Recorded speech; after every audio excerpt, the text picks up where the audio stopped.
Hey, everybody, welcome back to another episode of the Offset Podcast. And today we're talking about maintaining relationships. Stay tuned.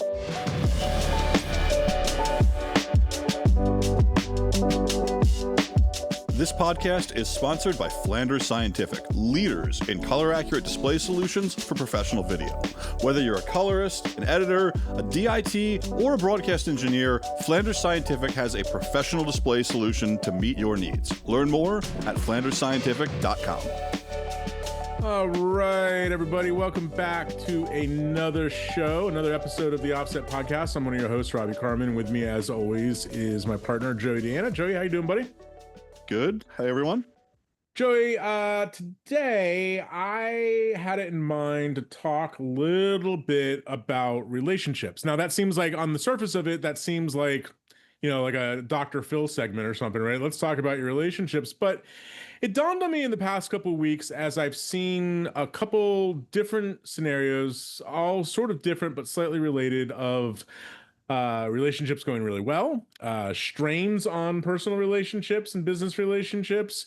I've seen some strains on some client relationships with colleagues. I've seen it all in the past couple of weeks for whatever reason. And it just dawned on me that we've never really talked about the importance of relationships in post-production and production and generally our industry. And it's something I think in other episodes we've probably stressed a little bit. We've said, hey, this is a relationship business, whatever, but never really explained what that means, the work that kind of goes into maintaining a relationship. Because let's just be clear, a lot of relationships you do actually have to work at to maintain and keep them spry and keep them healthy. So I want to talk about that today. But before we go on, just the usual housekeeping stuff. You can head over to theoffsetpodcast.com, of course, to check out all our library of episodes. You can also submit an idea for episodes. If you do have some ideas, please use the submit button over there to add some ideas to our queue. Also, you can find us on Instagram, Facebook, and all those kind of places. And the show is available on all the various social media platforms, like Facebook and Instagram. You can follow us there, and also the podcasting platforms, of course, too. And if you do like the show, we'd love it if you consider supporting us by buying us a cup of virtual coffee. Yeah, you can use this link down here to head over to the Buy Me a Coffee site. That support really means the world to us and helps us make these shows about every 2 weeks. So we appreciate that as well. All right, Joey, when I think about something, you always say this to me. You always go, well, it's a relationship business. It's a relationship business. I have my ideas of that, what that means in the general sense. What does it mean that post and production is a relationship business to you? Yeah, and it's something I've been saying, forever. Yeah. Because it's also something that you kind of learn and evolve with, right? I've not always been the most effective of a people person myself. So learning how to navigate this has been kind of a career-long journey that I've never perfected. I don't think I ever will perfect, sure. But the important thing, I think, is to, one, acknowledge that this is a people business. We are a bunch of creative people in different aspects of this business.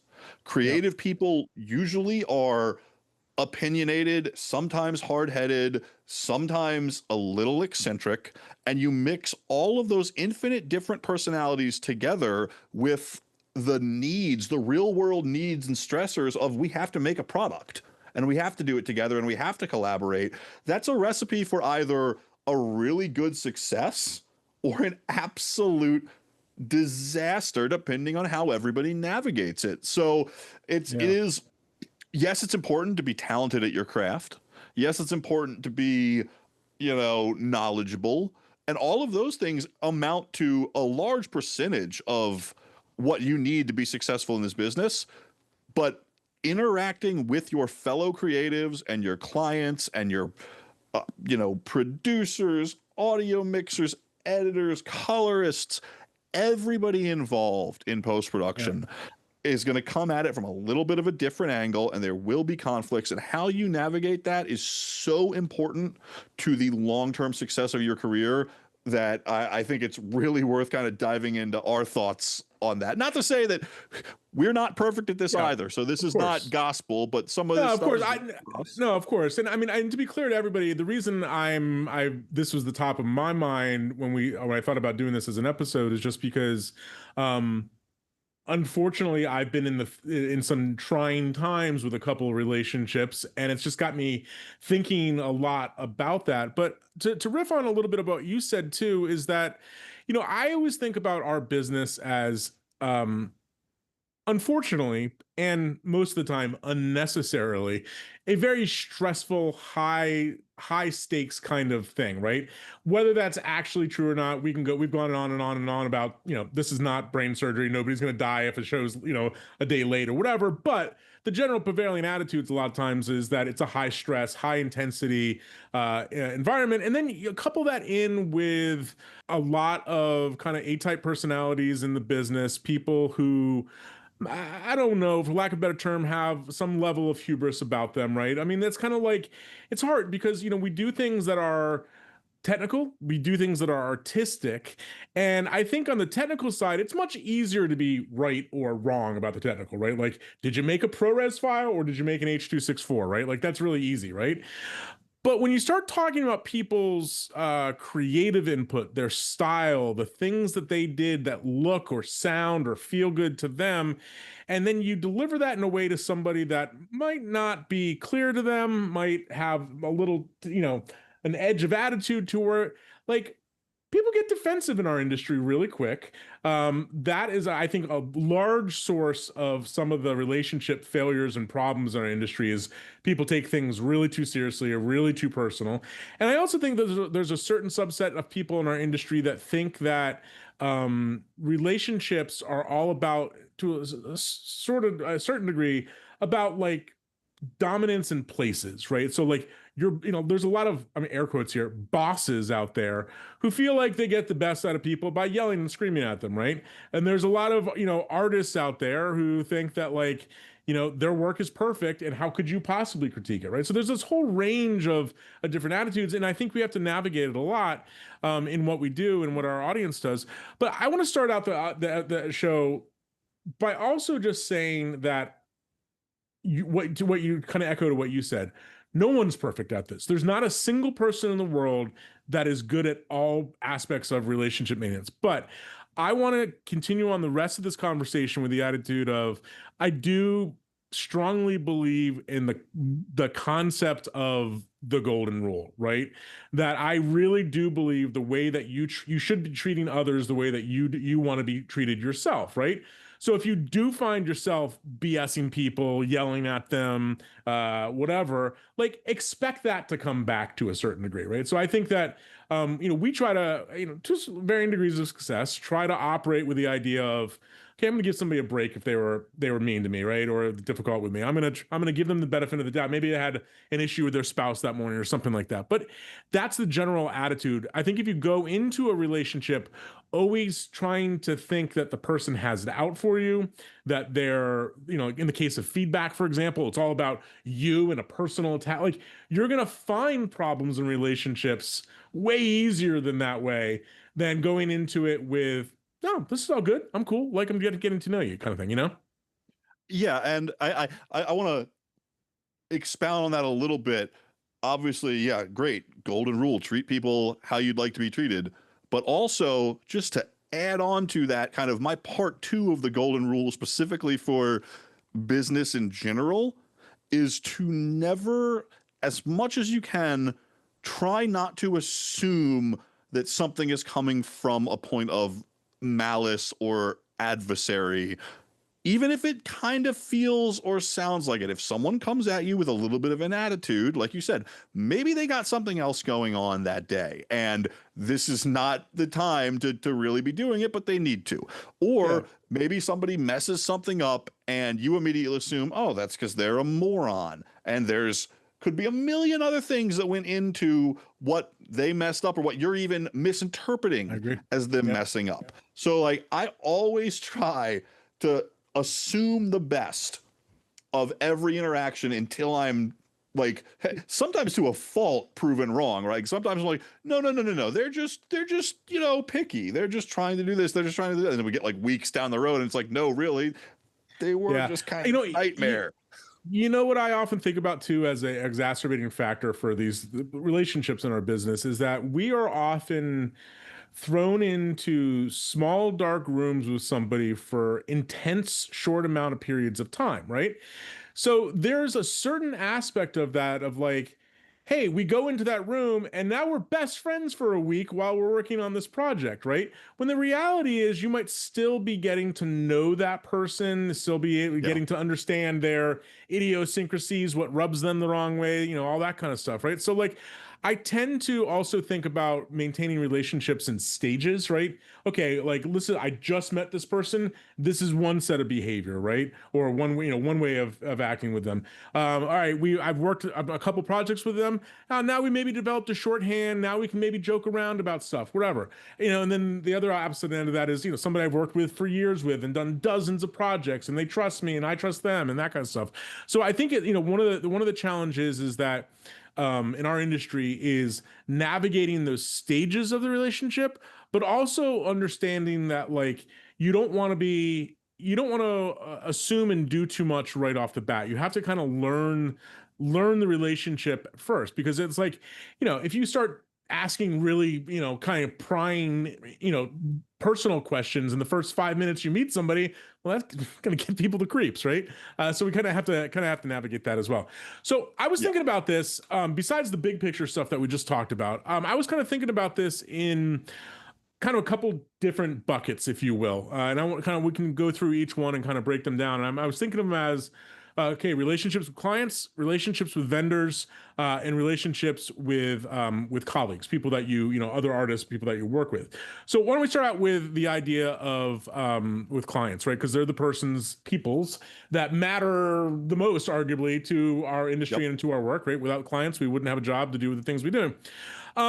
So I think these are the relationships that you have to do everything you can to be positive, the go-getter, the dependable person, the yes man to a certain degree or woman as much as you possibly can, right? These are the people who are forking over sometimes extremely large piles of money to be able to work with you. And if you come off as difficult, combative, whatever other adjective you want to use, that is a recipe for a bad relationship right at the beginning of it and probably all the way through if you have that attitude. Yeah, absolutely. And that's not to say you always have to agree with everything they say and gush over them and act like that, everything is roses and sprinkles all the Yeah. time. You do at the same time of owing your clients that amount of kind of respect because they are paying you money for your artistry, right? That deserves some respect right there, but also honesty back and forth to your client, whether that's and you can do that in a nice way or a not nice way. If you want to have a successful client relationship, yes, you stay honest with them, but you do it in the nice way. Client says, I think this or that or this. You might come back, well, I tried that. Here's an example of it. Here's my Yeah. opinion. Tell me what you think. One of the best things you can do in terms of a day-to-day client relationship, in my opinion, is to always be ready with the question of, let me know what you think. Leave it as even when you're dealing with back and forth and creative and things like that, leave it as a question of, I want your input all the time because my job is to execute your project, not whatever I want. Yeah, I think that's true. And I think that it is very rare that somebody, I mean, it happens, right? We've all had the experience where somebody just says, I don't care what you think, do just what I say.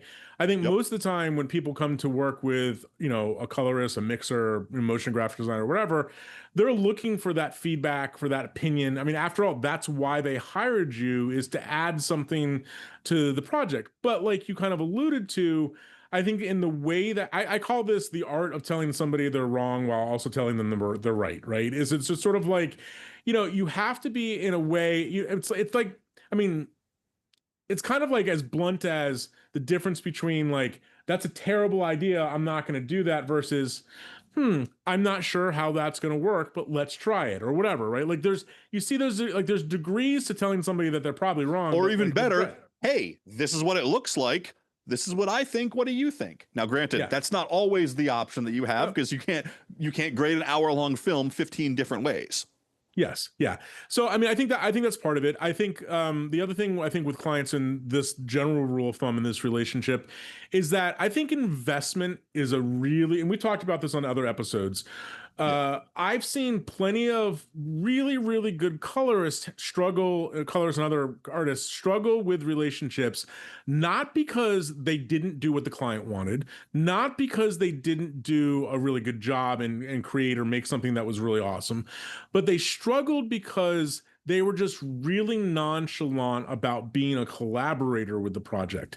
And Yeah. I've learned that the hard way over the years myself. And that is, right, is that if you don't show the willingness to be all in on a project, to know the project, to understand the project, to understand the challenges and the bad and the good things, well, that's kind of like shows clients that you're like maybe not the, in the literal sense, the partner that they need on a project. You're just at Yeah, that point. and it's an easy, the more experience you get, the easier that trap is to fall into Yep. on the smaller jobs. Oh, we got a 30-second spot. Oh, well, I know how to do a 30-second spot. That's easy. Here you go. Great. It's wonderful. You can kind of, in 100%. your mind, when you're juggling a bunch of projects and you're going through your day and you're doing a million things, a 30-second spot might not seem like the most important thing in the world at that time.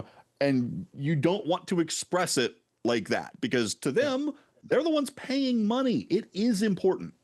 Yes. Every Yeah. So project has an equal level of importance, and you need to present that in your attitude. in the bigger picture, part of this with the client too, I think there's a lot of other things that go into that relationship just besides the creative work. And a couple I just want to mention real quick. The first and foremost is having, I don't know if policy is the right word for this, but like standards, practices, or whatever. Like one of the things besides that kind of investment that I spoke about too is that clients want to really know, like have something be standardized, know what they're getting time and time after in working with you, right? They're like, Yeah, oh, clear expectations. I know that Rob and Joey are going to do XYZ after I engage them for the project. I know they're going to do XYZ after I deliver the project, and so on. So I think it really helps with client relationships to really spell out your process or the process, etc. So as you said, there's expectations about a project are clearly made. I have seen and we've been victims of this of ourselves too. So many relationships go downhill just because something wasn't properly explained, right? Yeah. Like, well, you didn't deliver the screener to me on Friday. What are you talking about?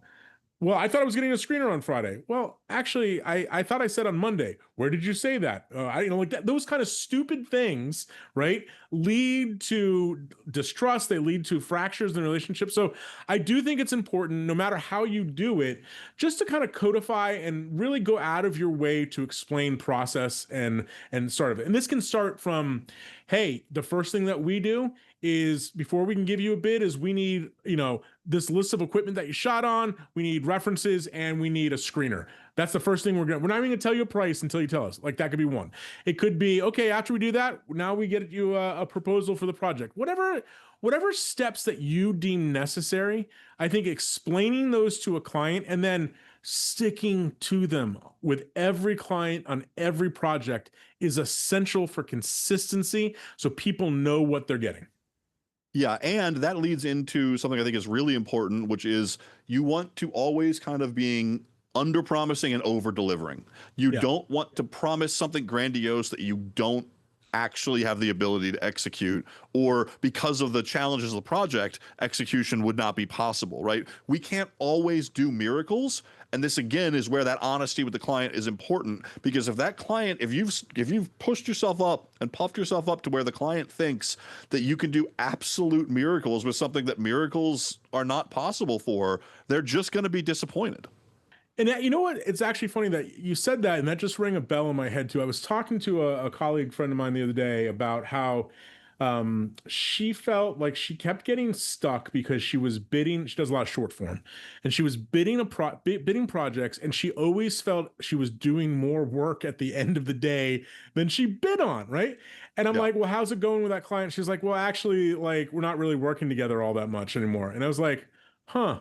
And I didn't want to say this to her because I didn't want to like point out the obvious thing to her, like what I was thinking. Well, but it was probably a situation where she was underbidding, undervaluing her work, and then probably at a later date going back to them and going, "Hey, yeah, you know what? Like, can we get another hour or two out of that project?" And probably doing that consistently, right? And so it's just like one of those things, like even something that's as trivial as like what you bid on a project, like clients can sense that stuff. If you're constantly I mean, we've actually lost projects before because we thought we were being aggressive on budget, on hours, et cetera. And they go, there's no way you can do it in that time, or there's no way you can do Yeah. it for that budget. Like, and they'll go to the more expensive person, obviously. And it's just because like, oh yeah, okay, we should have been straight up, more straightforward, not just trying to cut corners to win projects. Honesty, as you said, is the big thing. Um, the other thing I think is important with relationships with clients is that, there's going to be some clients that you work with regularly, but there's going to be a lot of clients that show up, once a year or twice a year or something like that. I think that it's really important to do that work in between projects with clients too. I recently have started calling this, because my wife works in fundraising and this line of work, relationship work. A phrase that she uses all the time is stewardship, right?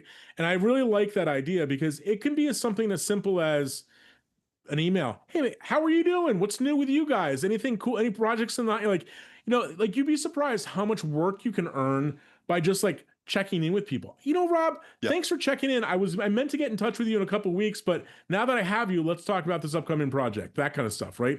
And that kind of like touchstones, those kind of every once in a while check-ins really can go a long way towards client relationships. It's one of those things where it's, especially in the long day-to-day slog of getting all your work done and doing everything you need for your family and going back and forth and the day-to-day, it's one of those things that's very easy to just kind of forget about and let it fizzle away into the background where you don't have to think about it. And you kind of need to actively remind yourself. Yeah. And it's a balance too, right? I mean, I'm sure Yeah, you don't want to be annoying. we're probably all on somebody's email list, right? Where you open that email and you go, God, this person again, right? Yeah. Like, Come so on, you're not that cool. right. So it is a balance point, but it is important. And the last thing I'll say about client relationships too is that um I think it's really important to admit when you could have been better at something. But I also think the best clients are also those that can also discuss that same issue, right? We Yeah. could have done better at this. And I think, we do it, but probably not as much as we should. And that's just the idea of client debriefs, right? Like, or project debriefs. After a project, like, listen, I love working with you, but your emails at 2 o'clock in the morning expecting a immediate reply, not working for me, or whatever the case may be, right? Like those kind of things, like that's how you get more streamlined. It's how you improve for future projects. And as long if you can be open to the idea of like you could be doing things better, clients could be doing something better, that in itself is a recipe for a better relationship, I think. Yeah. Okay, moving on to vendors. This is a tricky one. And this is why I think it's tricky. Because ostensibly every other vendor you talk to is in some shape or fashion competition, right, like Yes. what I mean by that is that you're kind of all going after the same dollars. You might not be competitive with an individual person, but generally speaking, if you're doing something to undermine another vendor, well, I mean money out of their pocket or whatever, right? Or you're trying to compete with the same work. I have found vendor relationships, other artists, those kind of things to be some of the trickiest things involved in a project. And I'll give you two examples and see if you have something similar. So I was thinking back to a recent series that we did last year where the audio team was not so great, right? And I made the mistake of bringing it up to the client rather than bringing it up to the vendor, right? Thinking to Yeah. myself at the time, well, I don't really know these people. My responsibility is to the client. I should tell the client what's up, right?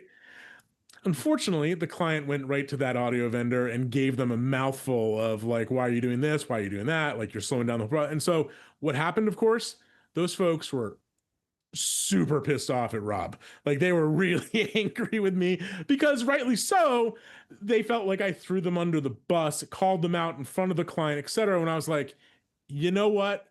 You're 100% right. What I should have done is the email, the phone call to you guys first, worked it out behind the scenes because it looks bad. It looks like now it looks like I'm tattletaling on, tattletaling on you guys to the client. That's making you guys mad, but it also made me look a little bad to the client too, right? Because I was like, Oh yeah. I was, I was kind of tattletaling on them, and so I think you got to be careful with that kind of thing with vendors because those people have the power to throw you under the bus for something later down the road too. And so like that's where kind of again the golden rule kind of thing comes up. I think with vendors, as much as you can work it out without client involvement, the better, generally speaking. There's going to be certain things you need the client involved for, but more times if it's things like, hey, you know what, you keep giving me an interleave file, a surround file when I need 6 monos, like the client doesn't need to be involved in that, right? Yeah, and the thing I think about with this is, like I said earlier, you don't want to attribute malice by default and be on the Yeah. defensive by default. You want to assume that there's a logical reason for whatever you're disagreeing with or whatever difficulty you're having, and it's not that they're out to get you, right? So one big tip that I have for everybody that I do all the time that is, I think goes a long way, and it's the simplest thing in the world. We all get on stupidly long reply all email chains. I'm gonna with the entire world on them. And okay, the editor's sending me EDLs, the audio mixer is sending me splits, and the client's on all these emails. Okay, I get I'm on like 15 emails deep. The editor sends me the next spot, and it's got text on it. Do I reply all and say, hey, you forgot to take the text off, dummy? No. I reply on the side and say, hey, real quick, I think there's some accidental text left on this. Can you send it to me clean? And then we just work it out that way. I think they appreciate that.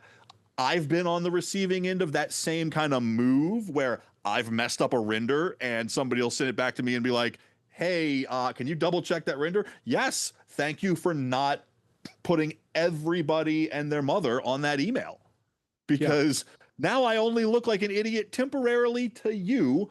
And we both know that sometimes you can mess up renders, right? It's a lot easier to forgive technical problems when there's not 50 people on the email. And that goes back to, we don't want to ever throw someone under the bus. Yeah, no, I agree with that generally, and I think that it goes back to what you said at the top of this conversation about giving somebody the benefit of the doubt, checking with them, and like I've made this mistake far too often, but at the same time, and I just want to play like asterisks by this. Sometimes you do need to get the client involved, right? When Yes. I do think that there are times and situations where a vendor's behavior, a vendor's output, whatever they're doing does endanger the success of the project.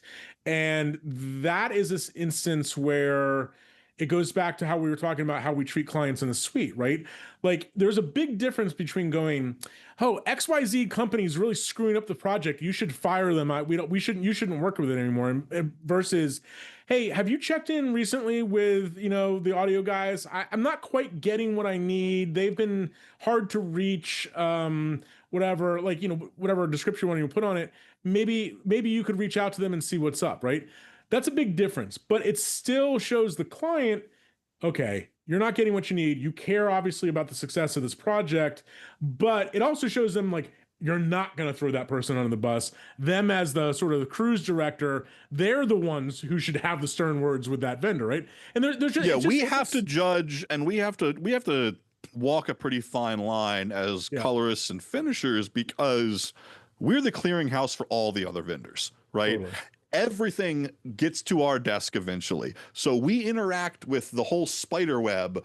And if 99% of the time you can work directly with them and work out any issues, but when you get to an issue that isn't getting resolved, then you got to go to the client, but you got to do it in a way that you're not throwing people under the bus. So like you have to kind of judge those situations of when you're going to involve the client or not. I think again, the default should be communication directly with the vendor, right? And then if you can't work it out with the vendor, then it's, maybe involve the client. But also, I think in those situations too, it's you can look at it as an opportunity. Like I think there's a tendency to look at it as like, oh well, I'm just gearing up for my next fight with these people versus, there can be situations where you're like, yeah, now I know these awesome motion graphic designers I've worked with on a couple projects. They're my go-to, the people I'll recommend to every client that comes across my door looking for a motion graphics person. So you can look at those opportunities when you do work with other vendors as not only a place where you can you're obviously partnering on the same projects together, but also for future healthy relationships. They might you might throw them work, they might throw you work. And that's a great place to be in, to be like, oh, yeah, you know what? I got these dudes that like, they're the guys you really need to talk to. And that's how you get a lot more work.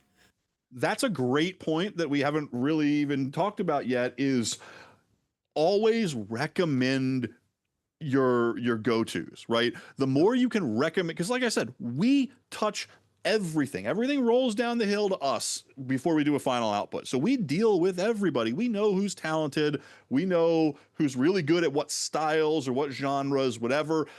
It is a great thing to be able to recommend someone to a client and then have them be happy that you recommended them, and two, have your client be happy that you gave them a good recommendation. So the more you can recommend your other kind of vendors that you partner with that you know are good to your clients and to other people, it's just going to do such dividends both with your client relationships and with your relationships with other vendors who might be recommending you to their clients. Totally agree. Totally agree. Okay, so moving on to the last bucket of people in relationships, and that is your colleagues. Okay, so this is a tricky one because I think that in a perfect world, perfect situation, you're getting along all the time with everybody that you work with, right? And I think this might be, I want to be clear, this might be actually, now that I think about it, it actually might be a slightly foreign concept to the kind of the new age of post-production workers, right? Yeah. Because so many people are freelancers, independents, etc., right? They're not in facilities working with the same people day in and day out. But I do think for freelancers that are engaging at facilities or getting hired by other places or whatever, you're going to be involved in situations where people are not awesome all the time. They're not your best friends all the time. And so like, navigating those waters are, some of them are similar. Some of the themes are similar to how you'd work with a vendor or work with a client. But the biggest one that comes to mind anytime that I work with somebody, like when I work with you or I work with another colorist or whatever, and that is the idea that, okay, we all have egos. We all have ways of doing things. We all have preferences. We need to put the project first, right? Yeah. And that is like the team aspect of this can't really be understated, right? Like there are people who I really dislike as people, but their abilities as artists are undeniable, right? And I would actually want to work with them, or I love when I get to work with them simply because it's an opportunity for them to do their thing. Now, I've learned with those people, I have to kind of sandal some of these people with kid gloves. Other people, I have to just, there's no small talk. It's just all about work, like whatever the case may be. But the idea about putting the team first, I think, is one of the ways to get around some of those, internal clashes that you might have with people. Is like, look, dude, we don't have to go get a beer and be best friends on every Friday afternoon. All we have to do is make sure that the client is paying us, liking the work, and that's that, And that's kind of a hard thing, I think, for what we do, because it is a relationship. Like we're kind of pre-wired to go into every relationship wanting everybody to be a good friend of ours, wanting everybody to be high fives all around. And that's just not always the case. And I think that's especially true with people that you work day in and day out with. They get to know your annoying habits, you get to know their annoying habits, all that kind of stuff. And so that can be a little tricky. So I do think putting team first is a key part of that. Yeah, and the other really important thing about putting the team and the project first is it is confidence inspiring to the client. If a client sees multiple people supposedly on the same team bickering or competing, they are going to lose confidence that their job is getting the focus it needs. And Totally. like I said, I have been not always the most personable human being in my long career in post production. I started very, very young in post production and with too much ego and too much attitude. And one example of this, I remember this was probably 20 years ago at this point. I was young, egotistical, but I like to think pretty knowledgeable and talented for my age. That's why I had the overinflated ego. And an editor that I worked with needed some help with some kind of technical challenge that God, like Avid 2.0 was giving them at the time. Sure. I barge into that room, client sitting right there, acting like I'm the greatest thing since sliced bread. I'm like, what, you didn't just try this button to make it just work? Come on. Thinking, oh, everybody's gonna think, wow, he's a genius. He knows exactly what to do. He's the king shit. He's awesome. No, I look like a total ass. And thankfully, we've talked in other episodes about mentorship. This was a mentorship opportunity for young Joey. A much more senior editor who witnessed this literally came up to me and was like, you need to go to this editor after the client leaves and profusely apologize for your horrific behavior and understand why this was you messing up. And at first, like, again, like we talked about earlier, instinctively you want to be defensive, right? I'm like, no, I'm awesome. I was just being awesome. Don't you want us to be awesome? No. And then I thought about it. I was like, oh, like you started with treat people how you would like to be treated. I guess intrinsically saw an opportunity to inflate myself at someone else's expense, and I instinctively took it and looked like a complete ass doing it. I'm still good friends with that editor 20 some years later, and that could have gone a lot different if I hadn't been explicitly told, you need to, one, understand where you went wrong, and two, go apologize because you were being an ass. And I did. I went and I apologized. And in doing that was when it actually clicked to me. When I actually sat down and apologized, I said, look, I'm really sorry for this thing that I did, and kind of described exactly why I was apologizing. It just clicked in my brain. I was like, oh, that makes perfect sense. I really screwed this up. Yeah. So I don't know if this is too inside baseball, but I just want to vouch for you in this regard, because I was actually on the receiving end of this conversation from you once a long time ago. Right in the early 2000s, 2005, 2006-ish, somewhere in that range. I had been doing a lot of work with Apple and the Apple Pro Training Series and Final Cut Pro 7, and was one of the first, kind of round of instructors. I did a lot of books for them and stuff like that. Anyway, the facility that Joey worked at, unbeknownst, we weren't friends or colleagues at the time, had hired to bring me in to give some of the editors, because they were on a different edit platform, give them some Final Cut Pro training, which I did. I thought it was fine. I mean, it was the basics, right? It was, 3-point editing and ripple editing, whatever. And here's Joey. By the way, Joey at the time, just audience, please picture this in your mind. Just long flowing locks down to his shoulders. I don't know what you're driving at the time, like a Camaro or something like that. Pack of cigarettes in your pocket, like the whole 9 yards, right? Anyway, Joey's right. Very opinionated, whatever. But in the middle of this session was like, that's not how you 3-point edit. This is how you 3-point edit, right? Or some shit like that, right? It was pretty aggressive.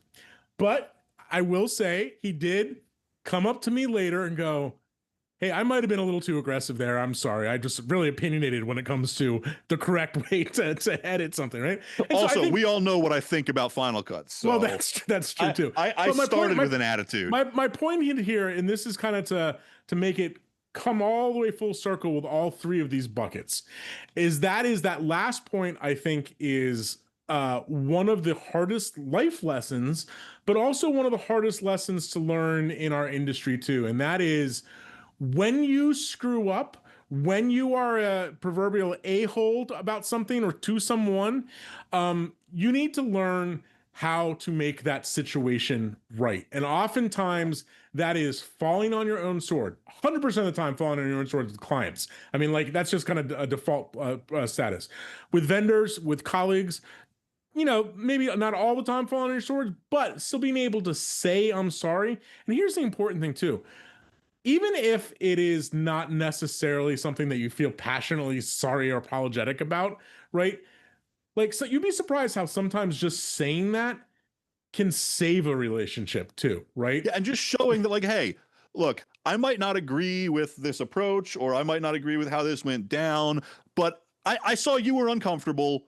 I wanted to make sure you know that I'm taking that into, you know what, I'm thinking about you as well. 100%.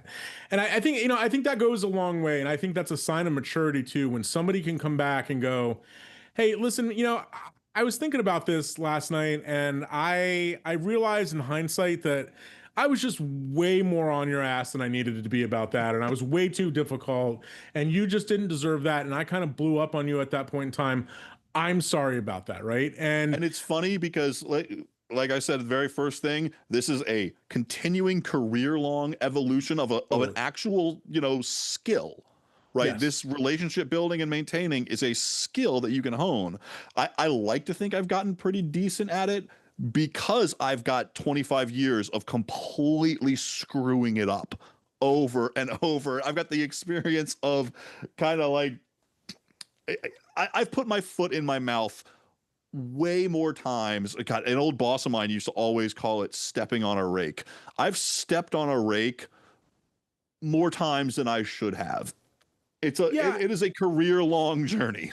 Yeah, and I think that also this kind of thing I also think is just the other thing I've learned over the past 25 years of being in this business too is that there again, I think partially because we work in intense small groups together for short periods of time, and we tend to think that there's no ramifications from this kind of thing.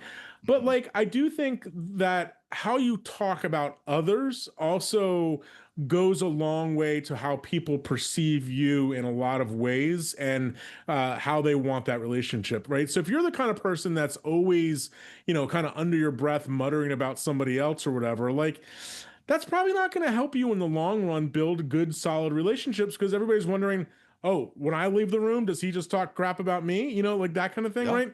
And you also, because it is a relationship business, you never are really privy to how that kind of information makes its way around into different circles, right? It might be, yeah, Rob, he's a really talented dude, but man, all he does is talk smack about people when they're not around. Like that's not a good. I mean, I don't do that, but mostly, that's not a good reputation to get. Those kind of things. So I also think it's important to just kind of be mindful of.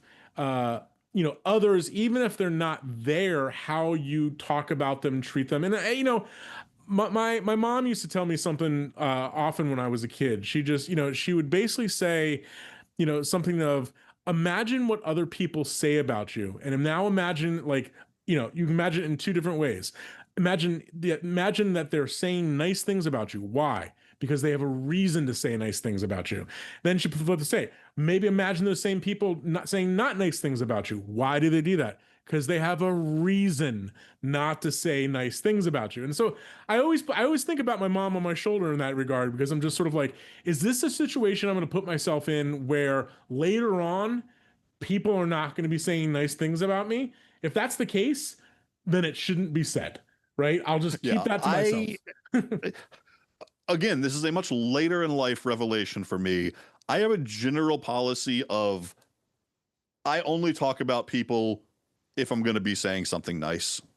It's got to be pretty egregious for me to start talking smack about someone, Totally. because it doesn't get you anywhere. It doesn't help, and because of all the reasons you just listed, it can only hurt. So even if someone's a complete jerk to you, you don't need to go around exacerbating that by spreading rumors and talking smack and giving people the idea that you're gonna, talk about people behind their back. It doesn't Yeah. help anything. Doesn't help anything at all. Yeah, it doesn't help anything at all. All right, the last thing I want to end with is just how you've alluded to this several times, but I want to hit it on the head about what a developmental learning process this is, right? And one of the things that I've been trying to do more recently is I have found that talking gets in the way of learning about this, like the relationship. And what I mean by that is that, like, I would just say do a lot more listening than talking. And that is generally a recipe for the solid basis of relationships. When other people feel, another way of saying that is it's just about you all the time, what you think, what you say, what you want, what you do, right? That's a very one-sided relationship. I've tried to get in the habit recently, past couple of years, of just shutting the hell up and letting other people talk. And it's really funny because Harder I than it used to be sounds. I used to be terrified, especially in like the situation with like a client in the room. I used to be terrified of the silence, right? Yeah. I used to be terrified of that. But what I found myself doing was blabbing, talking some BS, whatever. And like, it's like, God, working with that guy is exhausting because all he does is talk the entire time. And I found over the past, 4 or 5 years when I've really started focusing on this, my relationships with especially with clients, but also with vendors and colleagues have improved significantly. Why? Not because I'm doing anything really tangibly different in the way I behave or the things that I say, but just because I'm listening more, right? And I think that for any relationship, the more that you can listen and see the other person's side, the better. And this has been Therapy with Robbie and Joey. Awesome. Well, hey, a little outside of the normal kind of show that we do, but I think it's an important one. I think that it is true that relationships rule when it comes to post-production and production. Being a generally speaking, being a kind, humble, thoughtful person is definitely the way to go than being a standoffish, difficult, screamer and yeller as well. So no doubt relationships are important. And if you guys have any relationship advice, that sounds like a dating show, but if you do have any other points that we might be missing on this episode, feel free to leave them in the comments anywhere you find the show, on YouTube or on social media. And if you have an idea, I think something that we didn't cover or maybe we could expound upon more, feel free to head over to the Offset Podcast and use our submission form. And of course, you can find the show on YouTube, any of the streaming platforms for podcasts. And we are now up to, I think this is episode 41. So we're quickly coming to 50 episodes, which is crazy. And we couldn't have done it without you guys, our audience, our awesome sponsor, Flanders Scientific, our editor, Stella, as well. So good talk, Joey. I appreciate these softer conversations sometimes about getting out all the technical things. Easier for me to understand than virtualization and stuff like that. So good stuff, man. So for the Offset Podcast, I'm Robbie Carmen. And I'm Joey Diana. Thanks for listening.